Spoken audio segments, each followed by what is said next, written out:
I never let my kids win at games. Ever, ever, ever. Yeah, when they were 1 or 2, I'll be like, yeah, you won. Yeah. But like as they get older, like I play Rummy Cube with them. I play Uno with them. those I are play fun. all those things. And like, I'm trying. Like my kid beats me 9 out of 10 times Really? because I've been trained to like actually have to put effort in it. Because again, that's a microcosm for life. Like they're not going to win at everything and they're going to have to try. And if I just allow them to kind of beat me every time, what am I really teaching it's important them? to learn.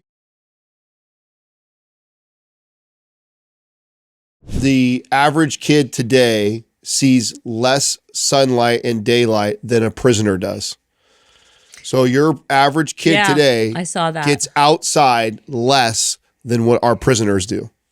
How crazy is and that? they have the prisoners have 2 times a day where they get to come out, take a walk outside and do their thing. And they on average get more time outside than our children do Here's today. another alarming one. You know what the average age of a kid who sees pornography on the internet is? What? 10. That's the average age a kid comes across some kind of nudity or pornography on the internet. What was it 20 years ago? Oh, I don't know. But I mean, that's terrible. Oh, but I was in high school when I saw my first dirty magazine, I think. Yeah. But we had when we were young, you had Playboy. You had like that's what I mean. That was all you had. But you had like 5 pages of the same. Like this kid, if they go on the internet, it's like infinite craziness. Crazy stuff. Yeah. And so what we didn't say earlier about this was when you guys were young, you guys had Playboy. You looked at like some boobs and whatever. Yeah. But like now it is so nasty, raunchy stuff that like guys now believe that's what's like the norm. Yeah. So when they actually meet a girl in IRL, in real time or whatever, in real life, or their expectations are so outrageous that nothing will ever match that expectation. So they just rather go back to porn versus like dealing with a girl and her issues and like whatever, like, stuff that she has to deal with. It's classic. So it's actually it's worse than people realize because it has drug-like effects, but it's also acting on a very strong natural driver that we need to have. We're supposed to have this driver. Yeah. So what it's doing is it's manipulating this natural driver and distorting it, and it's got profound negative impacts on our life. And the data on this now is becoming super clear on what it does. But what happens, like with all drugs, right? Caffeine is an example. You have 1 cup of coffee, I'm zooming. 3 days later, if I drink it every day, I need another cup. Totally. So what's happened, and the stats and the data on this is really interesting, is that pornography's gotten more and more and more extreme to meet consumer demand because of the novelty effect is weaker. They got to keep going, and it gets worse and worse and worse to the point now where it's some of the top viewed things are things that allude to incestual relationships and stuff that is like, what is going on Right, here? just to kind of keep it as violence Because you're right, because you become so desensitized to whatever you are watching. It's like caffeine, like you said. It's like, we're wired to seek novelty as creatures. We're wired to go out, and if that's no longer novel, of seeing gangbangs every day, it's like I need the next level, the next 100%. Novel thing, and so that's the natural progression. Yeah. And I don't think a lot of people. I think it's something that a lot of men are embarrassed about, or don't share and don't talk about. And so I think it's even worse than what we realize. I'm going to tell you right now, I am a grown man, okay? And I completely went off pornography over a year ago because I saw the data, all that stuff, plus had a spiritual conversion, went off it completely. It was actually great, but I remember trying to go off it before, and it was really challenging as a grown man. I couldn't imagine being a 15-year-old boy with a smartphone. Mm-hmm. Couldn't imagine what that would have done to me as a 15-year-old boy with that kind of access. That would have been, you might as well have handed me cocaine every day and said, here you go, good luck. Let's see what happens. I can't imagine. And this is what's happening. When you're giving your kid a smartphone, you're giving them access to everything. The world. Not everything. All of its terribleness is in there. It's really, really crazy. Are you guys, I'm optimistic. I feel like, there's more and more TED Talks and books that are coming out, and more parents. We have enough years now behind us, and we're seeing all these things unravel. and get worse.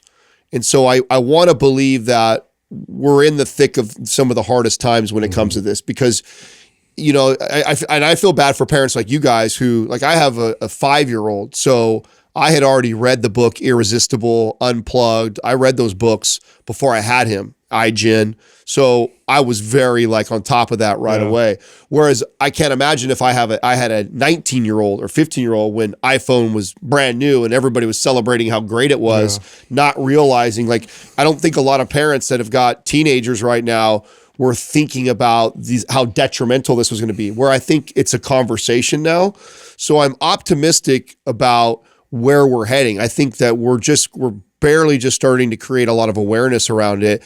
And I want to believe as a society we'll figure it out, or and I think it'll become more common that when you go to a bunch of parents like that, they're going to, I mean, I just experienced this with my son. I told these guys on air the other day that we went up to our Truckee place up in Tahoe, and we went with a couple that I'd never hung out with. It was my son's best friend at school. And this is the first time I'm hanging out with them, so I don't really know the parents. I'm getting to know them. And we're like on the second or the third day, and I make a comment to the dad. I said, "Hey, I noticed your son hasn't asked for an iPad or anything this entire time we've been up here." And he's like, "Oh yeah, no, he works for Netflix."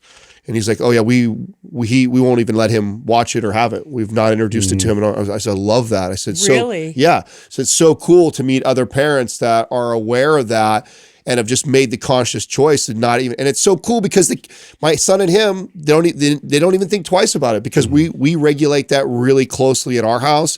And then here he is playing with another kid who doesn't, so it's not a problem. It's not hard because he's with another kid who has parents. So I'm hoping that we'll see more of this. Well, I think also, to your point, Sal, about, you know, basically surrounding yourself with people who are like-minded, like building that community is so important, because it's very easy when you don't when you basically are peer pressured into doing things as a parent. As a parent. I also think it depends on where you live, right? Like Los Angeles versus living in maybe Kansas is very, very different. In terms of different pressures, what you kind of are around, you know what I mean? Like, to me, that makes a major difference as well. You're in the belly of the beast. You are the belly of the beast. I am. But what's going to say is, what I actually find super interesting too is what you just said about the guy that you were with who works at Netflix. What I find super curious is, why is it that people who work for Meta, who work for TikTok, because they know. I was going to say, isn't that interesting? If you read, that they will not will not allow their kids. This is what blew my mind when I read Irresistible. There's a great book, totally, by Adam Alter called Irresistible, and I remember sharing it on the podcast years ago with these guys, and I was like, dude. And the guys who created this tech don't allow their kids to use it because they knew how much they were making this to be addictive. They modeled it off that they wouldn't even allow their own kids to use it. I said, what does that tell you? If the creators of it, that's what I find to be so fascinating. Like, if the people who actually created it, is actually what you were saying. It's true. What they do is they basically mimic slot machines in Vegas. That's how they created it. People don't realize these things are not made for you and I, the users. It's a marketing machine. It's like, that's why the algorithm picks up and tracks what you watch to give you more of it, so they can make money off of you. They didn't do this out of the goodness of their heart. They didn't create Instagram and TikTok, say, here you go, be entertained for 24 hours a day. They did it because they knew they can make money. They can sell you all sorts of stupid random shit that you would otherwise never know about.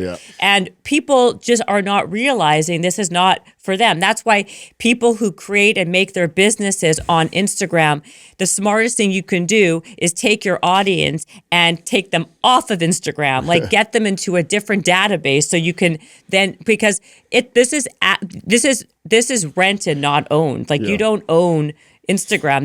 They're making money off of you, not vice versa. Well, I'm also hopeful too. I'm not big on government policy, but if enough parents band together and actually start pressuring schools and a lot of these places where, obviously this is affecting kids to a degree where we saw the detriment of cigarettes and we saw the detriment of alcohol, and we're like, okay, we need, more restriction and access here. And so you see a little bit of this in Florida where they're experimenting with like an age of, for social media at least. And it seems to me that if this subject keeps coming up, we keep having these kind of conversations, more people bring that awareness to it. It's like we need to all, really start pressuring and affecting policymakers. There's light at the end of the tunnel. So there's a small spike, or you're starting to see a small rise in kids who are getting flip phones. Mm-hmm. They're actually wanting them themselves. You're seeing. I posted about that the other day. There's a rise in young men who are going off pornography. There's groups online that talk about this. And for the first time in I don't know how many decades, you've seen declining rates of church attendance, and Christianity, right, the main religion in America, has flattened out and starting to reverse. And the largest growth is in Gen Z. The largest growth in that is Gen Z, and they're going for the more traditional Orthodox versions of Christianity, which to me points to the fact they need some structure. They're looking for structure and discipline because they're like, I can do whatever I want. This doesn't feel good. I feel like crap. Right. I like going to this place that's like, here's how we live. It feels much more secure and better, and I'm getting some purpose in my life. So there is some light at the end of the tunnel. There are some schools also who are becoming phone free. In Australia, they passed a law that you cannot bring a phone. There's some schools already in the U.S. that have done that. But you know what? It's bringing awareness, and the more you talk about it, and the more we educate people on the actual true data and effects that this is having, hopefully the more people will kind of band together and do that. Kids thrive in an environment with predictable, consistent structure, love, support, and empathy, and where you allow them in an age-appropriate way to overcome challenges and obstacles. If you do those three things, you've done like 99% of all of it. If it's an inconsistent environment with no structure or discipline, you're going to raise a very anxious kid who doesn't know what to expect. Mm-hmm. If you raise a kid with no love, that obviously, I think everybody understands, that totally screws them up. Yeah. And if you don't let them encounter challenges and actually feel the struggle of the challenge, you're going to raise a kid that's fragile. And by the way, one of the ways that parents do this is you got a kid who's crying because they didn't get what they want. And one thing, a big mistake that parents made, I did this with my older kids, is you put on, stop, really, let's put on your favorite show. And what you did is you taught your child to disassociate from the challenge. They're distracting themselves from whatever they were going through, and then they become adults that disassociate from challenges rather than letting them be uncomfortable, which makes you uncomfortable as a parent. So you got to ask yourself, I do this all the time, like, is it me? Like my kid's having a fit right now and I'm having a problem with it, but I'm uncomfortable with it. So I got to let them sit through this, and I'll be there with them and I'll sit next to them, but I got to let them feel this. This thing. I got to deal with my own uncomfortable feelings around it. So a lot of this is actually training the parents to be uncomfortable with discomfort also, right? Like that's what I'm saying. Like it's very interesting because it's a dual thing here, because it is very uncomfortable to watch your kid be uncomfortable and struggle. Nobody likes to see that. Of course. And like I'm a Jewish mom on top of it, so you can imagine. So it's extra hard for me, right? It's extra hard. But I mean, being cognizant of what the issue is and working through it, because like I said, it's very easy just to give in, right? Yeah. And like we've trained our brains at us to know better, right? And so we just have to kind of apply that with our kids. Yeah, and it's age appropriate stuff too, right? Like your 1-year-old throws food on the floor, not a big deal.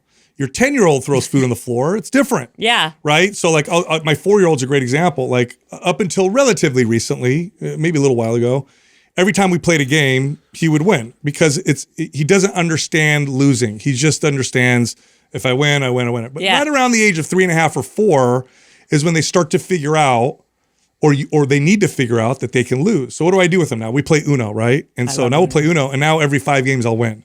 And he's, okay, I'll try again. Now, at 2 years old, he'll cry. He doesn't know what's going on. I don't want to play anymore. You crush your kid. So there's age-appropriate ways to allow your child to encounter challenges, because you also don't want to do this. There's also the authoritative, non-loving parent, which raises psychopaths. So it's the yeah, parent yeah, that's yeah. like, and it's the parent that raises the kid. No, do it this way and that's it. And you're whatever.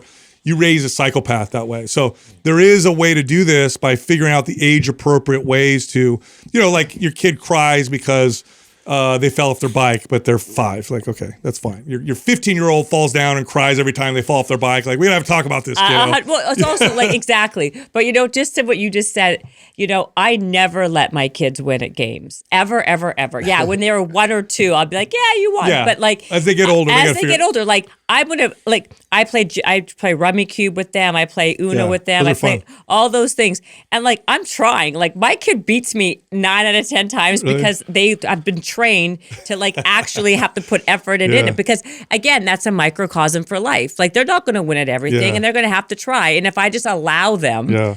to kind of beat me Yeah. every time, what am I really But teaching it's important them? to learn Do this you- stuff too, like the age appropriate, like. Well, I didn't do it at 2, but I'm Yeah. sure as hell doing it Right, at 9. like 2 or 3-year-olds playing together. You're like, no, you need to share. 2-year-olds don't understand that. They don't They understand. play in tandem. They play on their own. right? Parallel play, yeah. 4, 5-years-olds. No, now you can't always play what you want. You got to play what other people want to. So then you start. So it's age appropriate is important, because what can happen is you can get the parents that are authoritative and abusive who hear this like, my kid, I smack them whenever they. Do you- Whenever. It's like, you're not do you- doing the right thing either, buddy. Do you guys think that the traditional values around gender roles and moving away from that has played a role in this also? Because Totally. when I hear you guys, what we're communicating right now too, there's a lot of qualities that mom just does a really good job of doing, and the ones where dad, and it almost allows, you don't have to have this perfect balance. Dad could kind of be the hard ass who's always doing that, maybe isn't the best at showing love and affection, because mom comes back behind all the time and picks her son up Yeah, and makes because you him know feel what you loved. have? You have an inconsistent environment when one person does both.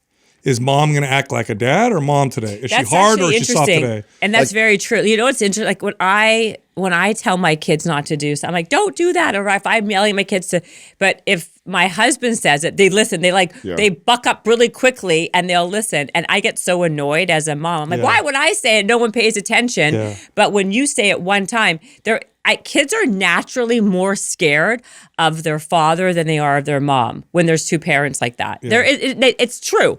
Like, it doesn't matter, because I feel like naturally there must be an instinction, like instinctually, moms feel more like safe and comfortable. Yeah.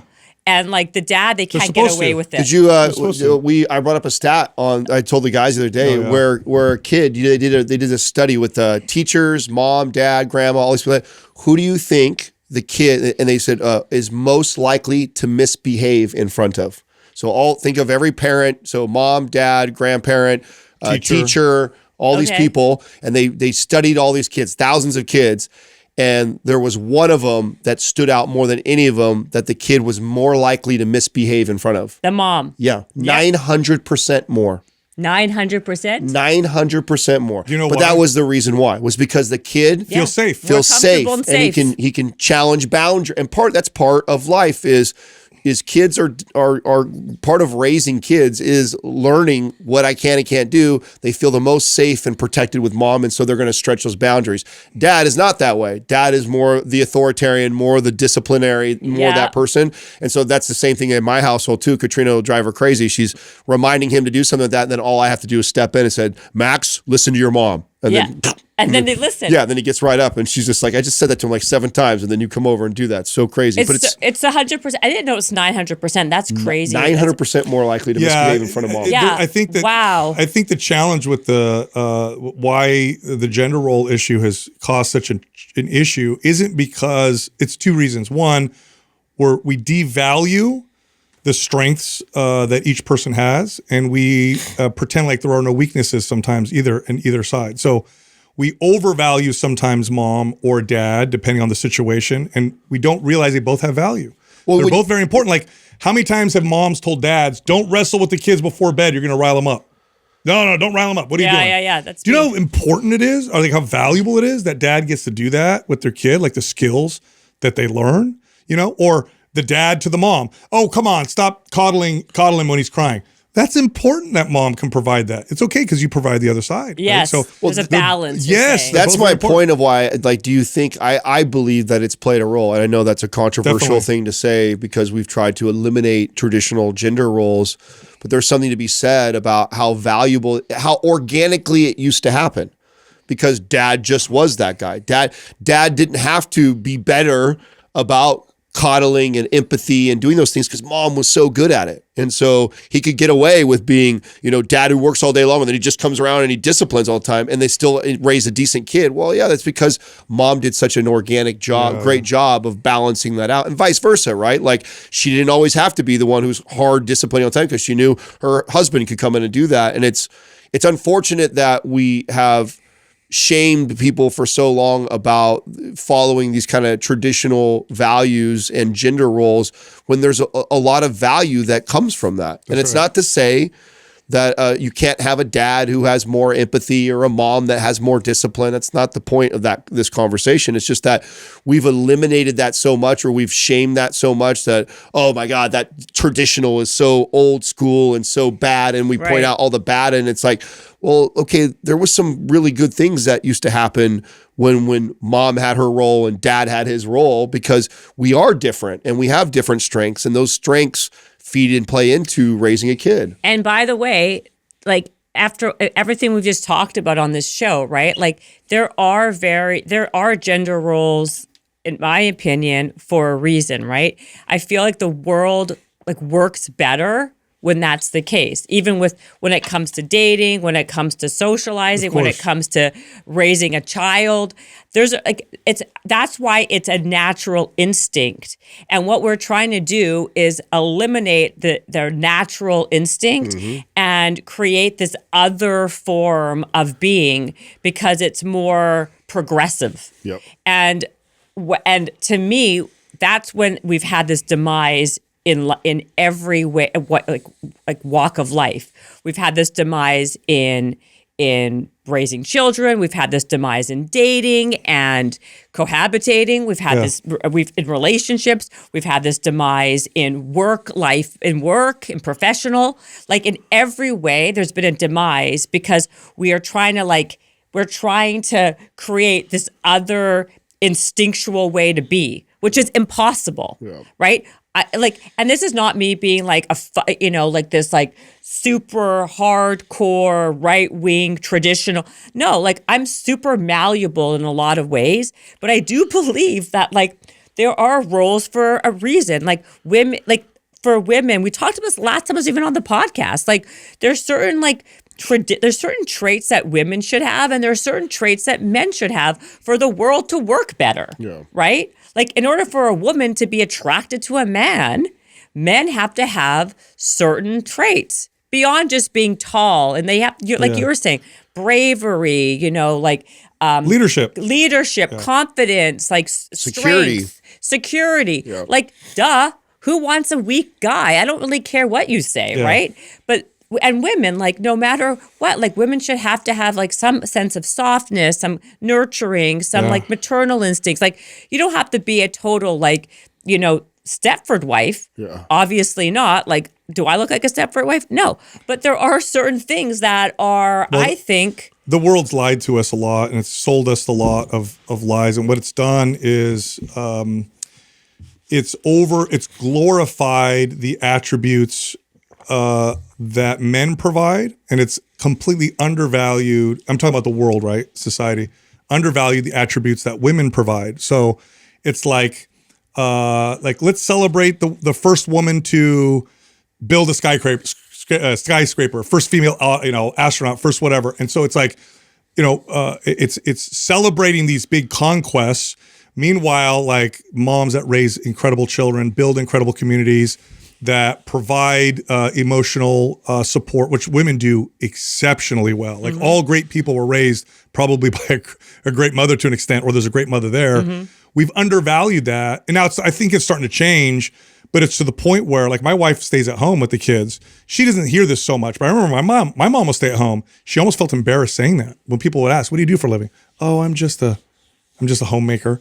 Because it was so undervalued. I love that. I'm just, it's crazy. It's crazy. It's like, by the way, I mean, I'm obviously not a homemaker by any stretch, but I will tell you that's the hardest job in the world. course it Because when I have to stay home for 2 days with my children alone, I'm running back to There's work. nothing more Right? challenging. It's the hardest thing in the world. yeah. And it's to raise a good human being. It's incredibly. Is there anything more difficult. important? I think No, there's nothing there's more nothing more important. No, there's nothing. That's what I'm saying. I work so that my wife can raise my kids, Yeah. most importantly. And my work can change. I'm not going to switch my kids out for better kids or 100%. whatever. So that's the most important thing. But my point is the world's lied to us. And it's lied to us and it's undervalued what we tend to do best. There's nothing wrong with being, a little more masculine, a little more feminine, whatever you want to label it or whatever. There's nothing wrong with that. But there are tremendous values in these things that we provide, especially as parents. And that's why I think like single parents have it real tough because you're trying to figure out doing both, and it makes it a bit inconsistent. I got to be a little bit more a little bit more like that. But it's traditionally it's the dads that provided a lot of that kind of that discipline, a little bit of that challenge, the rough and tumble play, the kind of tough it up a little bit kind of attitude thing. Typically came from dads, and when dad's not there, mom's she got a real difficult choice. Okay, who am I going to be? And she's probably going to default to the thing that she's best at, which is not those things, which is more of the safety and comfort and nurturing, which can become by itself, without the other side of it, a little toxic in the sense that now my kid, I fix every problem.